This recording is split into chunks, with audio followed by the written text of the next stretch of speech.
En Lucas, en el capítulo 13, Lucas, capítulo 13,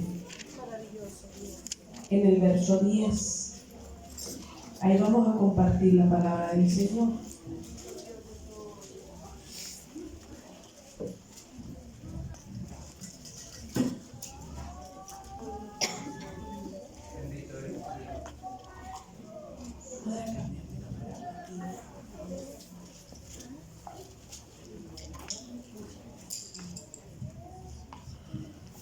Gracias, Señor. Pretendo que mis cuerdas vocales duren un poco más. El agua fría me contrae las cuerdas y es difícil. Bueno, Lucas capítulo 13, versículo 10, damos lectura a la palabra del Señor. Gracias. En el nombre del Padre, y del Hijo, y del Espíritu Santo. Amén. Enseñaba Jesús en una sinagoga en el día de reposo, y había allí una mujer que desde hacía 18 años tenía espíritu de enfermedad y andaba encorvada, y en ninguna manera se podía enderezar. Cuando Jesús la vio, la llamó y le dijo: mujer, eres libre de tu enfermedad. Y puso las manos sobre ella, y ella se enderezó luego y glorificaba a Dios. Pero el principal de la sinagoga, enojado de que Jesús hubiese sanado en día de reposo, dijo a la mujer: 6 días hay en que se debe trabajar. En esto pues venid y ser sanados, y no en día de reposo. Entonces el Señor le respondió y dijo: hipócrita, cada uno de vosotros no desata en el día de reposo su buey o su asno del pesebre y lo lleva a beber. Y a esta hija de Abraham, que Satanás había atado 18 años, ¿no se le debía desatar de esta ligadura en el día de reposo? Al decir él estas cosas, se avergonzaban todos sus adversarios, pero todo el pueblo se regocijaba por todas las cosas gloriosas hechas por él. Amén. Vamos a orar al Señor un momento. Amado Señor, gracias te damos. Gracias, Señor, porque estamos en tu presencia. Y como somos tu iglesia, nos gusta tu presencia. Y nos gusta y necesitamos parte de la necesidad de la nueva criatura, el estar cerca tuyo y el oír tu voz, Señor. Por eso en esta hora, Señor, ha estado toda esta adoración tan potente, esta alabanza tan potente, esta ofrenda, Señor amado, este incienso que ha subido delante de ti. Pero ahora también esperamos, Señor amado, la respuesta tuya, la palabra tuya, tu enseñanza, tu aprisco, tu alimento, Señor. Háblanos en esta hora. Por misericordia, oh Cristo, abre tu boca. Abre tu boca. Porque si tú dices la palabra, Señor amado, aleluya, todo nuestro ser se rinde a tu voz. Háblanos en esta hora, Señor, te necesitamos declarar públicamente nuestra necesidad de ser pastoreados, de ser alimentados, de oír tu palabra, Señor. Háblanos, papá, en el nombre de Jesucristo oramos y pedimos. Amén y amén. Gracias, Señor. Tome su asiento, hermano. Gracias, Señor. Bendito sea su nombre. El Señor Jesús,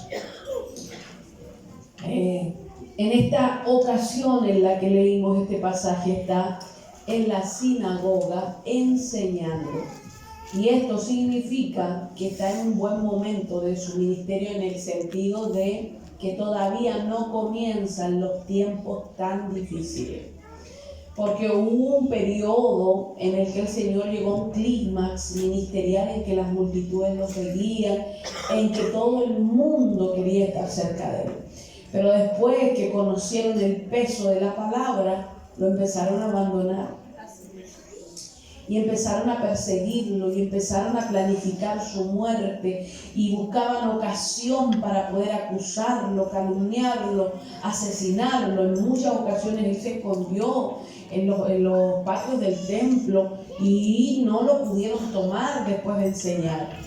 Pero en esta ocasión, al parecer, el Señor está en un buen periodo, porque no solo está en la sinagoga, sino que está enseñando en la sinagoga. Y esto era una honra muy grande para cualquier varón que tenía el honor de leer los rollos sagrados y de enseñar la palabra de Dios. Eso era un tremendo honor. Más aún para un joven como era nuestro Señor. Nuestro Señor tenía alrededor de 30 años y eso era mucha juventud. Eso significaba que había una honra bien linda de parte de las personas que reconocían que querían escucharle a él, pero también significaba que todos los maestros, todos los más viejos, los ancianos que eran maestros, intérpretes de la ley, fariseos, escribas, eran, por así decirlo, las eminencias, los peritos en cuanto a esto. Ellos estaban ahí observando al Señor. Pero el Señor está en medio y está enseñando la palabra. Lo que ellos no saben es que Él es el Logos. Él es el Verbo. Él es la palabra. La palabra. Él es de la eternidad, como dice Juan, que se encarnó. Ellos no lo saben. Y están viendo a un joven ahí que tiene algo tremendo de Dios y que sana enfermo y que enseña con autoridad. El pueblo eso lo reconocía, pero ellos todavía no entendían lo que Él era, lo que nos explica el Evangelio de Juan. Y Lucas es un evangelista que tiene una manera de enseñar o de escribir inspirado por el Espíritu Santo. Es una manera que nosotros no deberíamos dejar pasar de largo. Y creo, muchas gracias, y creo que me trajeron otra. Qué bien decía, tengo dos, ¿vio? Tengo una aquí y una acá, y las dos tibias. Lucas es un hombre que no deberíamos dejar pasar. ¿Por qué? Porque él es griego, él no es hebreo. Él es un médico griego que conoce el Evangelio y conoce a Jesús cuando Jesús ya no está físicamente, cuando Jesús ya ha ascendido a la gloria. Entonces él hace un trabajo de investigación, como buen griego, ¿no? Él hace un trabajo de investigación, él averigua, él va a las personas, a los testigos, averigua y escribe el libro de los Hechos y el Evangelio de Lucas. Entonces la visión de Lucas es una visión de la gracia, súper profunda. Es una visión de un gentil que fue aceptado en la salvación. Entonces él pone su mirada en hechos y en acontecimientos que otros evangelistas no pusieron su mirada porque pusieron su atención en otras áreas. Por ejemplo, el Evangelio de Mateo pone su atención en el cumplimiento profético de Jesús como el Mesías, el siervo de Dios. Ellos ponen su acento en otras áreas, pero Lucas pone su atención específicamente en personas y en situaciones que son bien acentuadas con respecto a la gracia que habría de desarrollarse con Cristo, que vino con Cristo y que se manifestó con Cristo. Entonces, esta ocasión es un tremendo ejemplo de esto, de esa visión luquiana.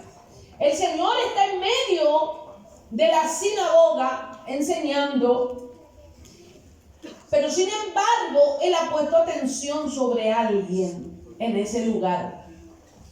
El Señor ha puesto atención en una mujer que está encorvada y que está enferma. Ahora, la sociedad judía era una sociedad que mucho atribuía al rechazo divino de los sufrimientos.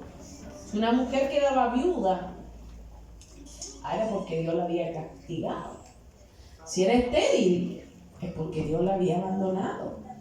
Si estabas leproso, era el pago de algún pecado tuyo o de tus papás.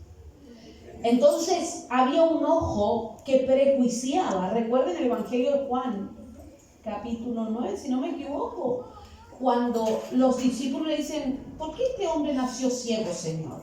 ¿Pecó él o pecaron sus antepasados, su padre? ¿Se fijan la visión que tenían ellos? Y había un prejuicio. Sin embargo, el Señor, en su gracia, dice: este nació así para que la gloria de Dios se manifieste. Entonces, la visión de Cristo es distinta. Y Lucas quiere acentuar esa visión. Y yo le voy a pedir que me pongan muchísima atención, porque todo mensaje tiene el objetivo no solo de que usted sea edificado y satisfecho en sus necesidades, sino que también tiene como objetivo que usted aprenda. Un mensaje tiene que dejarte una enseñanza, y para que haya enseñanza tú tienes que poner atención. Amén. Entonces, el Señor está en medio de esta sinagoga y pone atención en esta mujer. Pero lo más tremendo es que esta mujer era uno de esos invisibles. Usted sabe que en India hay castas. Y las castas son irrompibles. Y la casta más baja para la cultura de India son los intocables, que son las personas más pobres, más enfermas, más miserables, los mendigos de la calle. Y ellos son invisibles. ¿Sabe por qué? Porque ellos tienen un mal karma y seguramente en sus vidas anteriores se portaron muy mal. Por eso es que están como están. Y nadie puede ayudarlos a salir de ahí, porque puede tener represalias en su propio karma por ayudar a alguien que está pagando el karma propio. Entonces, las castas no se rompen. Y si alguien nació miserable, tiene que morir miserable. Y es por eso que esas culturas no aspiran a la dignificación de la persona, sino que el que está en una condición queda deshumanizado. Nada. Y en el caso de la cultura judía, habían ciertos prejuicios, como les explico yo, con respecto a ciertas personas. Y esta persona era una de ellas, esta mujer. Hoy día me convocaron las mujeres, aquí me invitaron las damas, aquí hablé de mi hermana Joana. Y yo quiero decirle que las religiones, y tal vez me metan la pata en los caballos aquí, pero las religiones en manera general, desde el día que el Señor le anunció a la serpiente que la mujer sería su enemiga, le digo: pondré enemistad entre ti y la mujer, entre tu simiente y la simiente de ella. Ella te va a herir en la cabeza. Anunció el Señor proféticamente la venida del Mesías. Aleluya. Nacido de mujer. Ella te va a herir en la cabeza y tú le herirás el calcañar, le morderás el talón. Y desde ese día, Satanás se ha encargado de levantarse a través de la historia de la humanidad contra la mujer. Y uno de los instrumentos más fuertes que Satanás ha usado en las culturas, las diferentes culturas, es la religión. Fíjese usted que las religiones más fundamentalistas, más radicales, ¿contra quién se endurecen más? No le den miedo decirlo. Es cultura, es historia y es más, es realidad. ¿Contra quién se levantan las religiones más radicales? Contra las mujeres. ¿O usted no conoce las burkas? ¿Conoce las burkas? Esas que son como un poncho, pero desde aquí arriba hasta el suelo, que solo se le ven los ojos a las mujeres. Que las mujeres no tienen el mismo valor que tiene ante la sociedad, ante la familia, ante su padre, ante su esposo, ante sus hermanos. Una mujer no tiene el mismo valor que tiene un hombre. Y eso significa que eso va contra el diseño de Dios. Y tengo que hablar de esto. ¿Sabe por qué? Porque Cristo vino a romper esto. Cristo lo vino a romper. Usted puede decir que no, pero cuando una persona piensa que una mujer vale menos, y como vale menos, la puede violentar, la puede golpear, la puede insultar, la puede explotar, la puede humillar como quiera, está diciendo que ella no tiene la misma calidad humana que él. Eso está diciendo. Usted sabe que hay cientos de niñas explotadas en el mundo entero, en estado de esclavitud. Usted sabe que, por ejemplo, una mujer en India, en las religiones hindú, cuando muere el marido, a ella la queman con él. La queman en la pira con él. Usted sabe, hermanos míos, que las mujeres en China, donde hasta cuántos años tuvo la ley que se podía tener un solo hijo y eran abortadas todas las niñas. Y usted sabe que aún si nacían, eran asesinadas.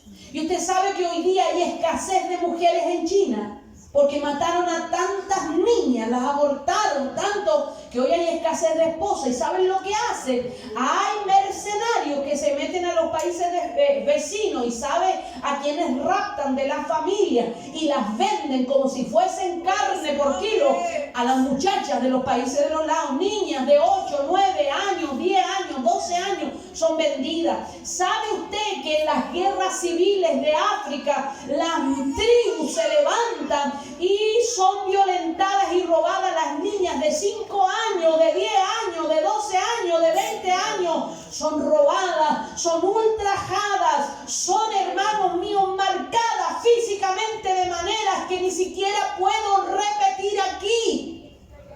Destruidas, niñas violentadas, violadas, abusadas, destruidas en su interior para nunca más ser madres, niñas. Así que cuando yo le estoy diciendo que Satanás se ha levantado durante toda la historia contra la mujer, no estoy mintiendo. La realidad histórica de la humanidad lo corrobora. Entonces, nosotros tenemos que entender que cuando Dios creó a Adán y a Eva, los creó a su imagen. Hay algunas sectas que dicen que solo Adán fue creado a imagen de Dios. Pero hay un pequeño versículo ahí en Génesis, en el capítulo 2, que dice que los creó a su imagen, a imagen de Dios los creó. Ambos fueron creados a imagen de Dios. La mujer no es una creación inferior. La mujer tiene el mismo valor que el varón. La única diferencia en los dos es que Dios esperó hasta que el hombre se sintiera solo para crear a la mujer, para que él supiera que ella estaba creada para ser el complemento perfecto. Entonces entendemos que siendo distintos, porque las mentalidades de hoy día nos dicen que los seres humanos somos iguales. No, somos distintos. Hombre y mujer somos distintos. Pero no significa que uno sea superior y otro inferior. Somos distintos. Nuestros roles son distintos porque si no, no existiría complemento. La unidad existe porque hay diferencias. No hay una verdadera unidad donde todos son lo mismo, porque no existe un complemento real. ¿Entiende usted? Entonces Dios creó a la mujer para ser un complemento perfecto en la vida del varón y que pudieran acercarse a lo que conoce la Trinidad de Dios, que es la unidad, siendo tres personas distintas. Entonces Dios quiere que el hombre conozca esta unidad. Con su mujer son dos. Pero ¿qué dice la palabra? Que cuando se casan son uno. Un complemento. Y estoy metiéndome en todo este punto para que ustedes entiendan, mis hermanos, que cuando Cristo vino a deshacer las obras de ¿qué? las obras del diablo vino a deshacer Cristo. Cristo vino a restaurar la imagen caída. Cristo vino a reivindicar, Cristo vino a dignificar, Cristo vino a restaurar. ¿Y cómo? Rompiendo la raíz del problema, que es el pecado. Cristo vino y en la cruz del Calvario le dio punto final al pecado. Y todo aquel que llega a Cristo rompe con una vida de esclavitud en el pecado y es renovado, aleluya, es renacido, es revestido de una nueva naturaleza que está hecha. La nueva criatura está hecha conforme a la voluntad de Dios. Y vamos creciendo, porque esto es una jornada, es un desarrollo. Vamos creciendo conforme al varón perfecto, a Cristo. Entonces, cuando nosotros vemos al Señor Jesucristo tratando con mujeres en la Biblia, lo vemos tratando con mujeres que están en problemas.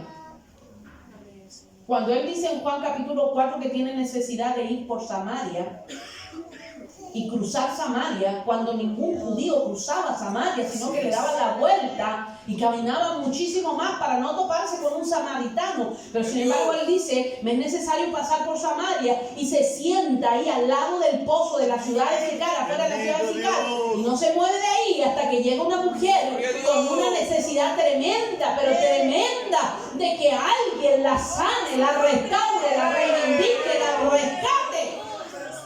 Y Él habla con ella y Él le dice, si tú bebieras del agua que yo te daría, no tendría más sed. Aleluya. Y le cambia la vida a la mujer apartada, a la mujer que nadie quería, a la mujer que todos veían como un peligro, a la mujer de mala reputación, a la mujer que nadie quería saber nada de ella y que ella misma vivía en una rebelión contra el mundo y una rebelión contra los religiosos, porque cuando vio que Jesús era judío, le dijo, oye, judíos y samaritanos no se tratan, así que no me busques conversa, no trates de ser amable, yo sé que los judíos nos odian. Y ella estaba tratando de cortar la conversación, porque era una mujer que había sido discriminada, marcada por el rechazo. Pero Cristo llamó toda su atención. Bendito sea su nombre. Cuando Él iba entrando a Jericó, de Jericó iba saliendo una multitud, y delante de la multitud iba una mujer que estaba a punto de enterrar el cuerpo de su único hijo. El único hijo, y ella era viuda, quiere decir que su marido había muerto y no tenía más familia. Y una mujer que era viuda y no tenía hijos, no tenía quien la sostuviera, porque las mujeres no heredaban directamente. Entonces, ¿quiénes la sostenían? Eran los herederos.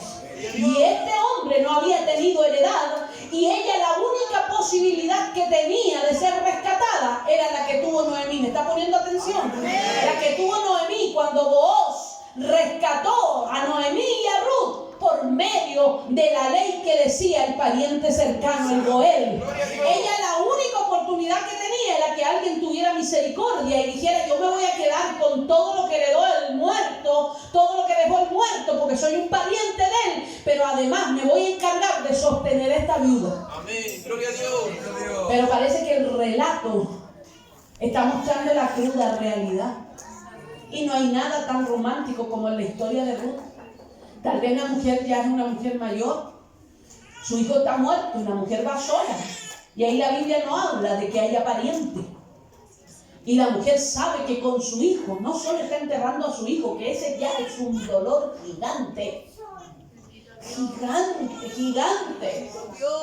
Yo estuve en la morgue para recibir el cuerpo de mi esposo que había muerto. Estaba yo con mi hijo.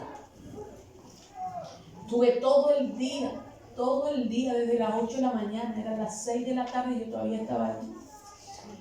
Estábamos con mi hijo sobreviviendo ese trauma, pero había además una pareja de papás ahí, unos padres mayores que yo.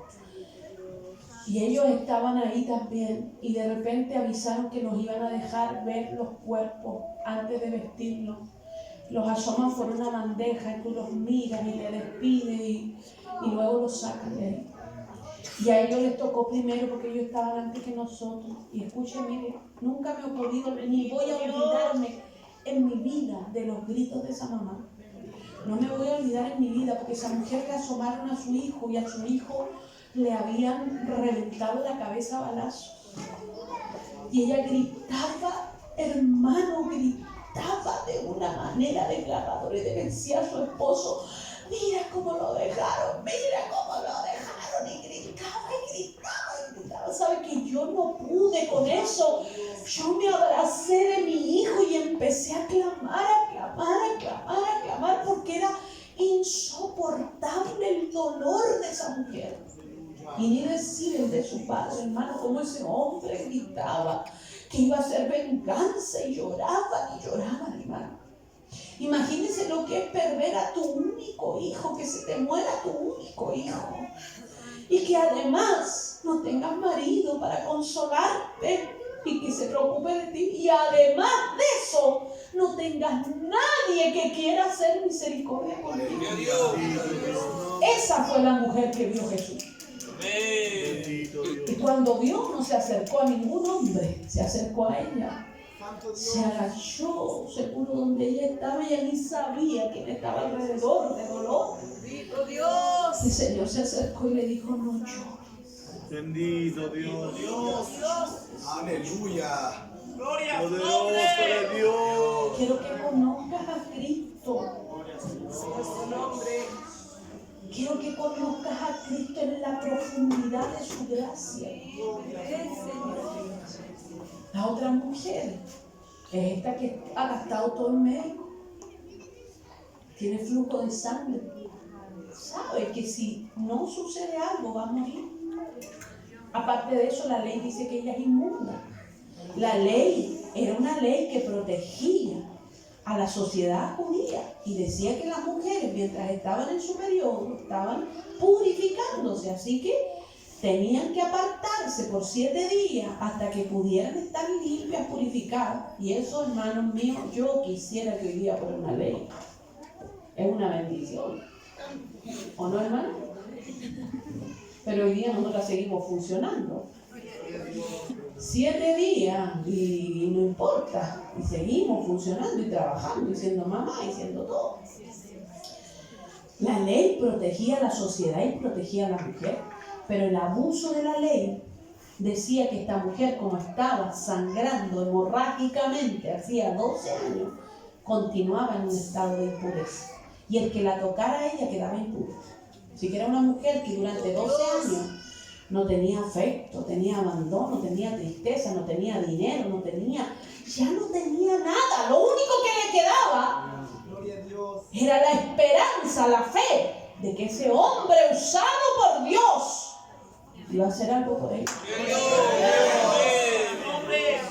Y ella se quedó a esperar, y cuando vio que él se arrancaba, se movía hacia la casa de Jairo, ella en su desesperación fue y le tocó los bordes del manto. Aleluya. Los bordes del manto, en el manto judío de un varón, representan el pacto mosaico.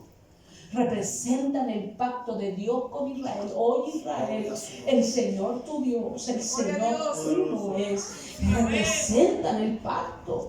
Entonces, cuando la mujer tocó el borde del manto, ella le estaba diciendo: yo soy también del pacto.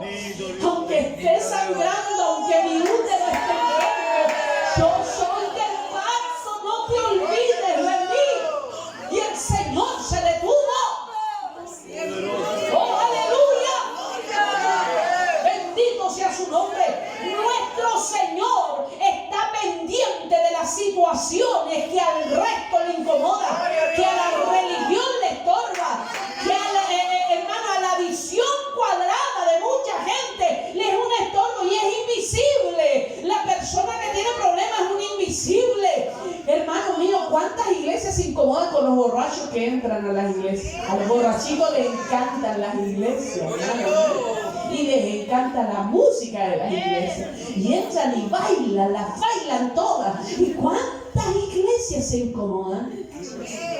Y existe el hermano, pero especial para sacar borrachitos. Es un hermano que si el borrachito le dice algo, le pone una sola mirada y queda temblando, y lo sacan. Pero ¿saben qué? El Señor puso su mirada en los parias. En los parias, hermano. Y voy a poner un último caso antes de ir a este caso. Este es de un hombre, porque había hombres parias también, discriminados. Eran los publicanos. Los publicanos eran traidores, ladrones, vendidos al imperio romano. Nadie les hablaba, nadie los miraba, estaban lejos de la sociedad hebrea, nadie entraba a su casa, nadie era amigo de un publicano. Pero sin embargo, Jesús va a una ciudad y había un publicano que además de ser publicano era chiquitito. Y él quiere ver quién es Jesús porque su fama había corrido. Algunos sabemos lo que es ser chiquitito, ¿no? Yo tengo una lavadora de 16 kilos. Me permite lavar frazas, curecama, todo lo que están lavando acá. Entonces, pero el problema es que no alcanzo la ropa de fondo. Mi marido mide, porque yo tengo un esposo maravilloso que el Señor me dio, y él mide 1,80 m. Y él me dice, cualquier día voy a entrar y voy a ver solo las patitas dentro de la lavadora, que me voy a ir de boca para adentro. Entonces él me hizo una banquita, así de alta. Y con esa banquita no tengo ni un problema y saco toda la ropa hasta el final. Yo sé lo que es ser chiquitita, por eso uso taco. Y en la iglesia nunca me siento atrás. Nunca. Y no es porque sea solo predicadora. En mi iglesia, la iglesia donde yo asisto y donde sirvo al Señor, yo me siento a lo más segunda fila, a lo más. Porque llega la hora que alguien mide más de 1,65 m y a mí que me arruinó el culto. ¿Entiendes? Porque no veo nada. Y tengo que estar así, porque soy muy chiquitita. Entonces, Zaqueo era un hombre que era pequeño, pero además de eso, era alguien que no iba a ser aceptado en esa multitud. ¿Y qué dijo él? Bueno, voy a subirme a este sicómoro y voy a hacer una panorámica de este Jesús del que todo habla, y nadie me va a ver y no voy a molestar a nadie, nadie me va a insultar, nada, voy a estar escondido ahí. Se subió y estaba mirando todo, mirando cómo avanzaba la multitud, cuando Jesús se paró debajo del sicómoro. Y miró para arriba. Y lo vio. Vio al que nadie quería ver. Y no solo lo vio, sino que le habló. Y le dijo, Zaqueo. Como yo me imagino esa cara, ¿qué haces allá arriba, hombre? Bájate. Zaqueo, bájate de ahí. Y no solo le dice, bájate de ahí, le habla y dialoga con él, sino que además le dice, oye, el motivo por el que vine aquí es porque voy a tu casa. Bendito Dios. O sea, no vengo a la sinagoga, no vengo a la casa del principal, no vengo a la casa del alcalde, vengo a tu casa. Aquí al que nadie quiere ver, donde nadie quiere entrar, a tu casa vengo. Ese es Cristo. Porque Cristo vino a dignificar y a restaurar la imagen caída. Y este Cristo precioso es el que se paró en medio de la sinagoga, rodeado por los principales y por todos los varones. El rincón de las mujeres era separado. Yo no sé si él la vio allí o tal vez la vio cuando estaban entrando, pero él ya la tenía observada. Él sabía que esa mujer venía en una esperanza, venía en una actitud de fe, aunque miraba solo al suelo. Ella seguramente iba cada sábado a ver si Dios se acordaba de ella. Y cuando tal vez leía en Isaías, y cuando tal vez leía en Deuteronomio, ella decía alguna vez, Dios se va a acordar de mí. Y nadie quería mirarla, nadie quería verla, nadie quería tocarla. Pero sin embargo, el día que le tocó a Jesús, aleluya, esa mujer no pasó desapercibida. Esa mujer no fue bajo ignorada. Esa mujer dejó de ser una paria social, aleluya. Y mi Señor la llamó. Aleluya. Gloria al Señor. La llamó. Y eso significó romper con todo protocolo, romper con todo el pensamiento farisaico, romper con toda la mentalidad religiosa discriminadora. El Señor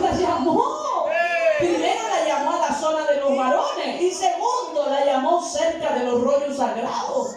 Y eso era algo tremendo. Santo eres Dios. Cuando la llamó, delante de todo. Aleluya. Fíjese que habían endemoniados que el Señor les sacaba los demonios y luego el endemoniado le decía, cállate, no le digas a nadie. Algunos leprosos por ahí limpió y también le dijo, vayan, muéstrense al sacerdote. Calladito. Pero hubo milagros que Él los hizo públicamente. Dios. Y asentó que tenían que ser públicos. Como el de la mujer del flujo de sangre. Porque Él la tenía que reivindicar, sanar socialmente. Y a esta mujer también. Entonces el Señor, en vez de esperar que terminara el cultito y allá afuera, hablar por ella, para no incomodar a nadie, no, el Señor vino y la llamó. Rompió todo nomás. Yo me imagino, usted ha tenido esos momentos tirantes. Tirante que los corta así. Que cualquiera dice algo y uno, ay, dice, pues ya la cola, dice. ¿Y usted piensa que en esos momentos se puede mover el Señor? Se mueve, de hecho, se mueve en esos momentos. Sobre todo cuando los provoca Él. Bendito Dios. Usted se ha fijado que hay culto y hay palabras como esta señora que vino a predicar aquí ahora, que hace que a veces hasta las sillas más cómodas se pongan duras. Y como aquí va a terminar y ya mire las cuestiones que está hablando. Oiga, pero Dios tiene que hablar estas cosas en la iglesia. ¿Sabe por qué? Porque yo soy pastora y soy predicadora hace 30 años. Y usted no sabe las historias que yo he tenido que conocer. Y en estas congregaciones como esta, que hay aquí esta noche, hay mujeres que son golpeadas, ¿sabían? Hay niños que son violentados. Hay hombres que todavía no conocen lo que es ser amado por una mujer teniendo esposa. Entonces el Señor, a través de la palabra, tiene que tocar estos temas, aunque la silla se ponga dura. Y aunque el culto parezca largo, y pucha, qué terrible. Estaba lindo el culto hasta que subió esa señora. Pero esos momentos se tienen que dar. Eso trae salud a la iglesia.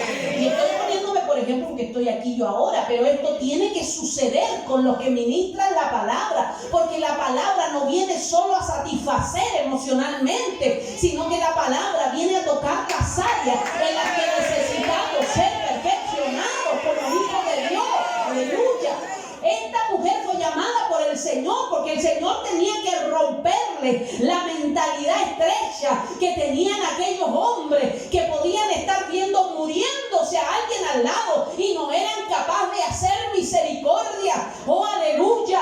Fíjese que Elí estaba tan mal espiritualmente, no solo estaba ciego, no solo estaba viejo, sino que espiritualmente estaba seco, que cuando vio a Ana llorar y llorar y llorar y no decir palabras sino solo derramarse, él mire lo que le dijo, mujer, digiere tu vino, ándate para tu casa a pasar la borrachera, duerme la mona, después te vienes al culto.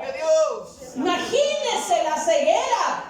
Y el Señor quiere romper esa ceguera social y que se den cuenta que el que entra viene con una necesidad, viene con una necesidad de palabra, viene con una necesidad de libertad, viene con una necesidad de sanidad, y no me refiero solo a la sanidad física, a la sanidad del alma, a la sanidad de la mente, a la sanidad de las emociones. Usted que viene aquí tal vez fue golpeado, violentado, abusado, abandonado, traicionado, pero usted tiene que saber que cuando llega a Cristo, aleluya, Él murió en la cruz no solo para perdonar tus pecados, sino para sanar tu alma, sanar tu mente, aleluya, sanarte el corazón y reivindicarte, restaurarte. Oh, gloria a Dios. A eso vino Cristo. Y este es el Cristo que tú tienes que conocer. Un Cristo que rompe reglas, rompe tradiciones de hombres para alcanzar la oveja perdida. Porque la palabra dice que Él vino a buscar lo que se había perdido. Oh, aleluya. Él quiere que el Adán perdido vuelva a casa, que la Eva perdida vuelva a casa.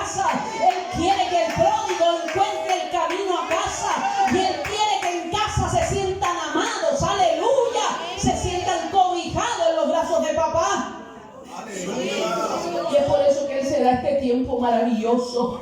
Aunque a mucha gente le incomode y aunque haya dejado, diríamos nosotros, la embarrada en ese día sábado, porque el director, el jefe, el principal dijo: oye, tienen 6 días para andar glorificando porque son sanados, porque la mujer se enderezó y empezó a hacer escándalo. Entonces el hombre tiene que haber palidecido y dijo: tienen 6 días para hacer todo esto, no esperen el sábado, que es el día de reposo. Y ahí el Señor se indignó y tomó la palabra y le dijo: en día de reposo tú cuidas de tu buey, en día de reposo le das agua, le das comida. Esta hija de Abraham está atada hace 18 años. Y aquí es donde quiero que usted se sumerja en la palabra, porque el Señor les dijo que Él era el Señor del día de reposo. Y el libro de Hebreos nos dice que Jesucristo es nuestro reposo y que el que conoce a Cristo entró en su reposo. Y Él le dice: hipócrita, tú cuidas de tus animalitos en el día de reposo y no quieres que yo, aleluya, porque Él sabía quién era Él, no quieres que yo, quien soy el Señor del día de reposo, no vele por esta hija de Abraham que está atada hace 18 años y seguramente son 18 años que fue a la sinagoga y nada pasó, pero sin embargo hasta el día que entró el Señor del día sábado, el Señor del día sábado entró a ese lugar, oh aleluya, y esa mujer se llevó una respuesta. Santo es su nombre. Y esto es lo que debemos entender. Jesucristo no es simplemente un milagrero, no es simplemente alguien que te va a sacar el dolor de cabeza. Te compras un par de paracetamol y se te va el dolor de cabeza. Y gracias a Dios por la ciencia y gracias a Dios por los médicos que nos dan ahí algún remedio para algo. Y porque sabe usted que esa ciencia se las dio Dios. Desde esa perspectiva, gracias a Dios por eso, porque socorren y alivian a miles, a millones de personas. Pero nuestro Cristo no vino solo a sanar dolores de cabeza ni a enderezar columnas, como en este caso que la mujer estaba encorvada y su columna se enderezó. Él no vino solo por eso. ¿Sabe lo que Él vino? Él vino a rescatar lo que se había perdido. Él vino a restaurar al hombre caído. Él vino a rescatar a alguien que estaba sumergido. ¿Sabe? Esa mujer no tenía ninguna oportunidad en la religión de su barrio, de su casa, de su ciudad. Ella no tenía oportunidad. Y Él vino a abrirle una puerta de reivindicación a una mujer que creía en Dios, porque Él la llamó hija de Abraham. Primero, le sacó en cara que ella también descendía del hombre del pacto, que era Abraham. Y segundo, dijo Él: Abraham vio mi día y se gozó. Oye, Él les dijo a los fariseos, como para hacerlos rabiar, digo: oye, pero si Abraham y yo nos conocemos, Santo Dios, aleluya. somos súper amigos. De hecho, Él conoció mi día y se llenó de alegría. Vio mi día. Entonces, ¿qué perspectiva tenía Jesús de Abraham? Un hombre de fe, que veía por medio de la fe la cruz. Entonces cuando Él le dice hija de Abraham, ¿qué le está diciendo? Amén, una mujer de fe. ¿Quién fue? ¿Usted fue? Oh, sí, mi niñito, Dios lo bendiga. Aleluya. Una hija de fe, una verdadera descendiente de Abraham. Una mujer de fe le dice: esta hija de Abraham lleva 18 años en la sala de espera. ¿Y tú quieres que yo espere al lunes para hacer algo? Es como cuando estamos en el hospital, hermano mío. ¿Ha ido el sapo? 4 horas, como nada. Eso con suerte. Y esperas ahí, tú dices: Señor, estoy aquí por tu voluntad. Pero si tú quieres, tú haces el milagro en cualquier momento. No sabes. Pero el Señor nos permite vivir esas realidades para que usted sepa en qué condiciones están las personas. Y usted mira a quién tiene de su lado, a Cristo. Esta mujer fue llamada por el Señor y el Señor se acercó a ella. Y yo me imagino los ojos de enojo de todo el mundo. Ella no veía nada porque ella puro veía suelo, ¿no? Así que a ella no le importaba, no vio carachos nunca. El que vio los carachos fue el Señor. Ella no vio los carachos, ella se acercó a donde estaba la voz que la llamaba, nada más. Y cuando llegó ahí, yo me imagino que mi Señor, porque mi Señor es amoroso. Amén. Mi Señor es... Aleluya. Un día estaba tan cansada, permítanme, me dijeron que anoche estuvieron hasta las 1:30, así que yo me di tiempo a mí. ¿Vio cómo se sabe todo? Una vez yo estaba muy cansada, llena de problemas, llena de necesidad, llena de dificultad. Estaba estudiando, trabajaba, mi vida ya no daba más, estaba tan agotada, llena de problemas. Y me acosté y le dije, Señor, no le pido nada, solamente quisiera tener un sueño de amor, quiero sentirme amada, necesito tu amor. Y vas a creer que Él me escucha, ¿no? Gloria a Dios. Y esa noche, y yo estaba tan cansada que ya ni soñaba, pues hermano, me soñaba en un trabajo. Entonces yo ya no tenía nada, pero esa noche soñé. Y en ese sueño, yo tenía un novio. Y estaba enamorada. Lo estaba esperando. Mi sueño, no estaba casada, no tenía hijos. Yo era una jovencita, como muchas que hay acá. Estaba enamorada y ese novio venía. Y yo lo esperaba y de repente él llegaba. ¿Y sabe qué él hacía? Me tomaba la cara. Primero me decía, Elizabeth, yo te amo, me decía. Y cuando me decía eso, pese a que mi corazón casi se salía, a mí me daba vergüenza, yo agachaba la cabeza así. Entonces él me tomaba la cara y me la levantaba y me la apretaba con las dos manos y me decía, Elizabeth, y me lo decía serio mirándome a los ojos, Elizabeth, yo te amo. Y me lo repitió 3 veces, yo te amo. Y me dijo, espérame solo un poquito. Tengo todo listo para que nos casemos. Vengo pronto a buscarte. Eso fue cortito, hermano mío, pero anduve en las nubes como 3 semanas. No sabía de nada. Deje terminar la historia, que no termina ahí. Pasó un par de años, me fui a Argentina, de nuevo entera de probar. Porque los hijos de Dios pasamos pruebas. Muy probada. Me fui a Argentina a predicar. Más encima, allá era una zona tan pobre que dormía en cartones toda esa semana. Dormía en un cartoncito. Y en las noches me subía a la predica. Pero una noche que no me tocó a mí, le tocó a otra predicadora. Yo me arrodillé al final y le dije, mi Señor, dame fuerza para continuar, dame fuerza. Nos habían echado del lugar que arrendábamos, no teníamos un sitio, pero no tenía agua, no tenía luz, no teníamos plata, no teníamos nada, era una iglesia pobre, de los años 90. Y yo estaba llena de dificultades y pidiéndole al Señor nueva fuerza. Y de repente me paré y empecé a alabar a Dios.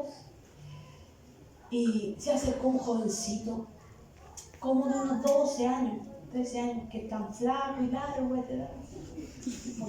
como que todo les queda grande, no tan grande, se le tiró.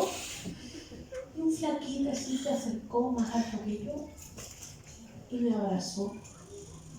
No me dijo nada, se puso a llorar. Yo dije, debe tener problemas. Como mamá, empecé a hacerle cariño. Pero de repente el muchacho paró de llorar y empezó a hablar. Y lo repitió. Y me dijo, Elizabeth, yo te amo. Y lo volvió a repetir. Me dijo, Elizabeth, yo te amo. Y lo volvió a repetir con una autoridad impresionante. Elizabeth, yo te amo. Hermano, ahí yo me agarré de él y no lo quería soltar, pobrecito.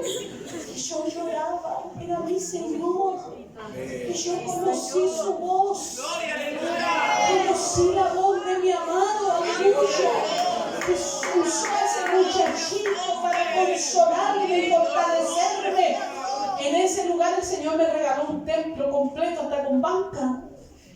Y me pregunte los detalles, otra vez se los cuento, pero el Señor me regaló un templo y llegué a Santiago. Le dije, hermano, tenemos a dónde ir. El Señor nos regaló un templo y nos dio esperanza el Señor en esa ocasión.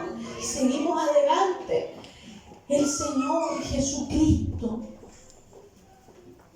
es la muestra del amor profundo de Dios Padre, Hijo y Espíritu Santo por la humanidad. Él dice, porque de tal manera amó Dios al mundo que ha dado a su Hijo unigénito para que todo aquel que en él crea no se pierda. El Señor no quería que se perdiera esta mujer. El Señor quería que conociera el amor. Y Él se acercó y agachado seguramente le habló, porque dice que le habló primero. Y le dijo, mujer, eres libre. Aleluya. Y esas palabras primeras son potentes. Porque Isaías capítulo 61 dice que Él vino a dar libertad a los cautivos. Aleluya. Y Él había dicho que ella tenía 18 años de atadura que el diablo le había puesto. Y le dijo, eres libre. Y luego le dijo, de tu enfermedad. Y la mujer escuchó eso y yo creo que creyó, se volvió loca, explotó. Aleluya. Y dice que el Señor luego de eso le impuso las manos. Yo me imagino que tocó su espalda encorvada, su columna torcida. El Señor la tocó y luego la mujer se enderezó. Pero no solo le sanó la columna, el Señor la reivindicó ahí delante de todo y dijo, ella es una hija de Abraham. Ella tiene derecho al pacto, ella tiene derecho al amor, ella tiene derecho a la bendición. El Señor la sanó y la reivindicó, la restauró, porque Él vino a salvar lo que se había perdido. Y cuando hablamos de perdido, estamos hablando de todos los seres humanos que sufren. No estamos hablando solo de los malos, no estamos hablando, porque siempre que hablamos de pecado, hablamos de la gente mala, de los que nosotros en nuestra mentalidad consideramos los más malos.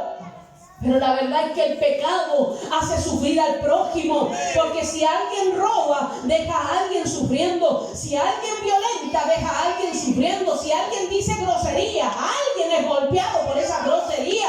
Hay alguien que está sufriendo a causa del pecado. Y el Señor no solo vino a perdonar los pecados, sino que vino a restaurar la dignidad dañada por el pecado. ¡Oh, gloria al Señor! Y eso es lo que tiene que saber usted. Usted no tiene por qué vivir con trauma. Usted no tiene por qué vivir con crisis de pánico. Usted no tiene por qué vivir con insomnio. Porque hay alguien que vino a solucionar, aleluya, a sanar, a consolar, a libertar las ataduras que el diablo quiere poner en la mente. Usted que no puede olvidar, usted que no puede olvidar las marcas, no puede olvidar la violencia, no puede olvidar la traición. Aquí está el Señor de gloria, aleluya, para decirte que eres libre de ese azote. ¡Oh, gloria a su nombre! Él viene a darte el reposo. No necesitas el día de reposo, porque aquí está el que le da reposo a las almas cansadas.